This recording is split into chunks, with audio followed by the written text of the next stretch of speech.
बिस्मिल्लाहिर्रहमानिर्रहीम। अस्सलाम वालेकुम। आपका दोस्त सलमान हैदर। दुआ परवरदिगार से कि उसने आपको और आपके अहले खाना को अपनी हिफ्ज़ व अमान में रखा हुआ हो। अच्छा जी, आर्मी चीफ की तलबा से इंटरेक्शन हुई है। तकरीबन 2500 तलबा थे और यहाँ भी सवाल बड़े तगड़े और जवाब भी कुछ कम उम्दा नहीं थे। उसकी डिटेल्स बता रही है। एक नया सिलसिला शुरू हो गया। सबसे पहले अनवारुल हक काकड़ साहब, उन्होंने ये पंजाब की और लाहौर की कुछ यूनिवर्सिटीज़ का सिलसिला शुरू किया, उनसे गुफ्तगू की और फिर सब किस्म के सवालात का जवाब दिया। फिर DGISI, जी हाँ, नदीम अंजुम साहब फोर्ट्रेस स्टेडियम में मिल गए 15-20 यूनिवर्सिटीज़ के तलबा के साथ। और यानी समझ आ रही है कि सिर्फ ताकत से मामलात नहीं हल हो सकते, सिर्फ फोर्स करके नहीं हो सकते। तलबा से बात करनी पड़ेगी, उनको कन्विंस करना पड़ेगा, उनको मामलात में उनको साथ लेके चलना पड़ेगा, तब जाके चीज़ें होंगी। और अच्छी बात है कि पब्लिक तक पहुंचना और पब्लिक तक ये तमाम चीज़ें पब्लिक के ज़रिए लेना ज़रूरी है, ना कि किसी एक अफसर के ज़रिए कि जनाब रिपोर्ट ये है, ना कि IB का एक अफसर बता रहा हो, ना कि ISI का कोई अफसर बता रहा हो, ना कि कोई दीगर किसी एजेंसी का कोई अफसर बता रहा हो। अच्छी बात है। तो अभी हुई है तो उसकी कुछ डिटेल्स मेरे पास आई हैं, वो मैंने बताना। और कितनी मज़े की बात है, सैफर केस में बड़ा अहम तरीन गवाह था आज़म खान, वो अपनी स्टेटमेंट 164 के बयान से मुकर गए, ठीक है। और अब दूसरा केस जो बहुत तेज़ी से बढ़ा था वो था इलेक्शन कमीशन का केस, उसका भी गवाह जो है वो भी मुकर गया है। और वही बात है, एक ज़ात परवरदिगार की भी बैठी है तो चीज़ों को बहुत अच्छे से वो भी देख रही होती है। और जब मुखालफत बहुत ज़्यादा बढ़ जाए तो फिर वो तमाम ताकतें बीच में इन्वॉल्व हो जाती हैं जिसको परवरदिगार ने एक्टिव होने का हुक्म दिया हुआ है। तो एक के बाद एक चीज़ें आपके सबसे पहले गौहर एजाज साहब, नाम तो आपने सुना होगा, मौजूदा निगरान हुकूमत में निगरान वज़ीर बराए इंडस्ट्री है। उनसे मुतालिक आपको बताऊँ कि उनको निगरान वज़ीर दाखिला का चार्ज दे दिया गया है। जी हाँ, गौहर एजाज एप्टमा वाले, उनको निगरान वज़ीर दाखिला का चार्ज भी दे दिया गया। पहले ये सरफराज बुगटी साहब के पास था ये चार्ज, और फिर आपको पता उन्होंने किस ज़बरदस्त तरीके से इस चार्ज को संभाला भी, और फिर बाकायदा तौर पर पीपल्स पार्टी में शमूलियत भी इख्तियार कर ली जैसी शेड्यूल जारी हुआ। शेड्यूल जारी से 1-2 दिन पहले तो उसके बाद ये प्राइम मिनिस्टर अनवारुल हक काकड़ साहब के पास ये ओहदा था, निगरान वज़ीर दाखिला का ये वाला प्रोफाइल था। तो अब गौहर एजाज साहब है, और बड़ी खबर ये है कि ये मोहसिन नकवी साहब वज़ीर आला पंजाब, जी हाँ, जिनको भी वज़ारत आला ख़त्म होने में अभी कुछ दिन है, 14-15 दिन रह गए हैं, उससे पहले उनको PCB के चेयरमैन के हवाले से भी खबर मिल चुकी है। और उनको ज़ाहिर बात है जिसने बनाया तो उनको इस चीज़ की भी गारंटी है कि वो अगले टेन्योर में जो मोस्ट प्रोबेबली मियाँ मोहम्मद नवाज शरीफ साहब के लिए बनता हुआ नज़र आ रहा है, तो उसमें वो उनको छेड़ेंगे भी नहीं, वो चेयरमैन PCB रहेंगे। तो आप चीज़ें चेक करें किस तरह कनेक्टिविटी के साथ है तो आपको पता चल जाएगा। तो ऐसे में गौहर एजाज साहब वज़ीर दाखिला, आपको पता सबसे अहम तरीन वजारत इस वक्त ये है, तमाम सिक्योरिटी उन्होंने देखनी है, लॉजिस्टिक की स्पोर्ट्स उन्होंने देखनी है, दीगर इंफ्रास्ट्रक्चर के मामला इलेक्शन तक देखने हैं। तो यह अहम तरीन पेश रफ्त है, इसे इग्नोर नहीं किया जा सकता। अहम तरीन तैनाती है, ठीक है। चीज़ों के करेक्शन ढूंढेंगे ना आप तो आपको बहुत सी चीज़ें मिल जाएंगी, ठीक है। मोहसिन नकवी साहब की निगरान वजारत आला 1 साल 20 दिन की, उसके फ़ौरन बाद उससे ख़त्म होने से पहले चेयरमैन PCB का उनको ओहदा मिलना, और उनके जो बिजनेस पार्टनर हैं उनको वजारत दाखिला मिलना इलेक्शन के दौरान। समझ आए ना, आपको बहुत चीज़ें समझ आ रही होंगी। आगे बताता हूँ, दानियाल अजीज़ साहब अभी चंद दिन पहले ही मुस्लिम लीग नून से अलहदा हुए ना, है तो मुस्लिम लीग नून के ही थे, तो उनका मामला आगे बढ़ गया और उन्हें यह लगता है कि उनका हल्का NA-76 उसमें मुबैना धांधली की जाएगी और काम शुरू हो चुका है। उन्होंने इलेक्शन कमीशन को बाकायदा ख़त लिखा है कि एहसन इकबाल की मां पर मेरे खिलाफ इंतकामी कार्रवाई की जा रही है। और देखिए, जब ये बातें PTI करती थी ना तो समझ आती थी कि सिस्टम नवाज शरीफ के साथ है, चले कि PTI शायद पॉलिटिकल कोई स्टेटमेंट दे रही है, सिस्टम इंतज़ामिया नून लीग के साथ है, उनके खिलाफ राह को हम उनके हवाले से राह को हमवार किया जा रहा है, तो समझ में आती है। मगर कह दे कि जी पॉलिटिकल निज़ाम था, मगर इनकी अपनी ही पार्टी का बंदा जब इतनी बड़ी बात कह रहा हो और वो ये कह रहे हैं कि, तो कहीं ना कहीं सदाकत तो नज़र आती है। दानियाल अजीज़ साहब कहते हैं और बाकायदा इलेक्शन कमीशन को दरख्वास्त देते हुए कहते हैं कि एहसन इकबाल इंतज़ामिया को पुश कर रहा है और इंतखाबात में हिस्सा लेने के लिए हमें यकसा मौके नसीब नहीं है, वो दिए जाएँ। इंतकामी कार्रवाइयाँ की जा रही हैं, मोहसिन नकवी, एहसन इकबाल, नून लीग, आपको सारी कनेक्टिविटी नज़र आएगी।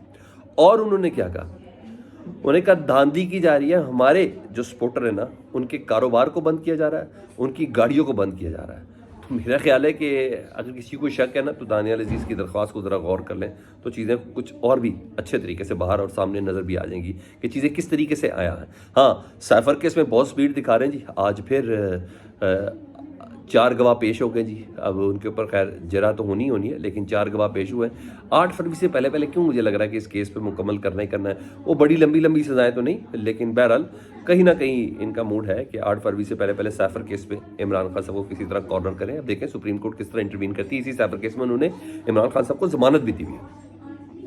पाकिस्तान में अब एक नया ट्रेंड शुरू हुआ है, जो प्राइम मिनिस्टर पाकिस्तान से शुरू हुआ था जी, डायलॉग का, यूथ से गुफ्तगू का, और यानी मामला डिस्कस किए जाएं। और किसी न किसी तरीके से ये रियलाइज़ हो गया कि ताकत से नौजवान नस्ल को कायल नहीं करना। जी हाँ, सोशल मीडिया पे ग्रैंड ऑपरेशन कर दिया जाए, बाहर निकलने पर 4 अफराद के इकट्ठे खड़े होने पर 144 लगा दी जाए, MPOs के तहत अंदर कर दिया जाए। एक कुछ भी हो, एक प्रेशर, एक सूरत हाल तो पाकिस्तान को एक दरपेश है ना, जिसके हवाले से इस वक्त मौजूदा सूरत हाल चलती भी नज़र भी आ रही है। तो इनको ये रियलाइज़ है कि बातचीत करनी चाहिए। तो मैंने आपको बताया कि प्राइम मिनिस्टर मानूर काकड़ साहब ने मामला शुरू किया, PDG ISA ने शुरू किया। अब आर्मी चीफ की मुलाकात हुई है जी, और जिन्ना हाउस कन्वेंशन सेंटर में 2500 स्टूडेंट्स थे जी। बड़ी बात है, 2500 स्टूडेंट, मुख्तलिफ इदारों से इनका ताल्लुक है, तालीमी इदारों से, और उनसे बात भी हुई है, गुफ्तगू भी हुई है, इंटरेक्शन भी हुई है, और हर तरह के सवालों को रिस्पॉन्ड भी किया गया है। अहम बातें तो बहुत ज़्यादा हैं, जिसमें चंद एक सुन लें कि सोशल मीडिया प्रोपेगेंडा का मकसद बेयकीनी फैलाना है, आर्मी चीफ साहब कहते हैं, और अफरा तफरी और मायूसी फैलाना है। सोशल मीडिया की खबरों की तहकीक बहुत ज़रूरी है, और तहकीक और मुस्बत सोच के बगैर मुआशरा अफरा तफरी का शिकार रहता है, आर्मी चीफ का ये कहना था। फिर एक कुरान की आयत का भी जिक्र किया कि अल्लाह कुरान में फरमाता है कि फासिक जब कोई खबर दे तो उसकी तस्दीक कर लिया करो। तो इसके ऊपर थी, तलबा ने डेफिनेटली काफ़ी सवालात भी किए, और आर्मी चीफ ने इस बात को माना कि हम दुश्मन से तो लड़ सकते हैं, दहशत गर्दों से निपट तो सकते हैं, लेकिन दहशत गर्दी से निपटने के लिए पूरी कौम को हमारा साथ देना होगा, और इसका मुकाबला मुश्किल होता, और हमारे साथ फेक न्यूज़ पर बड़ा जोर दिया आर्मी चीफ ने, और कौम का तामुन ज़रूरी ये भी कहा। दीगर भी गुफ्तगू हुई, और बहरहाल अब ये सिलसिला शुरू हो चुका है। अल्लाह करे इस ट्रेंड को मज़ीद आगे लेके जाया जाए। अदरवाइज़ ऑन ग्राउंड सूरत हाल बिल्कुल मुख्तलिफ है। ड्राइंग रूम्स में बैठ के, किसी दफ्तरों के अंदर बैठ के रिपोर्टें लेना कुछ और चीज़ है, ऑन ग्राउंड सूरत हाल मुख्तलिफ है। तलबा के साथ, यूथ के साथ इंटरेक्शन ज़रूरी है, और मेरे ख्याल है इस ज़रूरत का जो अदा कर लिया गया जिसकी बिना पर ये बात हो रही है, क्योंकि ये तमाम वो अफराद है, और ये बाकायदा तौर पर एक अंडरस्टैंडिंग के साथ हो रहा है। शहबाज शरीफ साहब ने भी शुरू कर दिया है, और वो भी आज मेरे ख्याल से ऑन एयर होगा प्रोग्राम, जिसमें उन्होंने तलबा के साथ इंटरेक्शन किया। तो ये चीज़ें हो रही हैं, उनको पता चल रहा है कि हम एक डिफरेंस की तरफ जा रहे हैं। सर आप यकीन जाने कि मैं पिछले कई रोज़ से KPK में था, और मैं एक वाज़ेह सोच का फ़र्क देख रहा हूँ। वाज़ेह सोच का फ़र्क है, उसको एड्रेस होना बहुत ज़्यादा ज़रूरी है, उसको एड्रेस होना बहुत ज़्यादा ज़रूरी है, नहीं तो किसी भी बड़े नुकसान का एहतमाल हो सकता है। तो मेरे ख्याल इस सोच को रियलाइज़ किया गया है कहीं ना कहीं, कि ये एक नया ट्रेंड शुरू हो गया है। अदरवाइज़ ऐसा नहीं था, पाकिस्तान की उसमें नहीं था। हाँ, परवेज़ मुशर्रफ साहब ने ज़रूर किया था,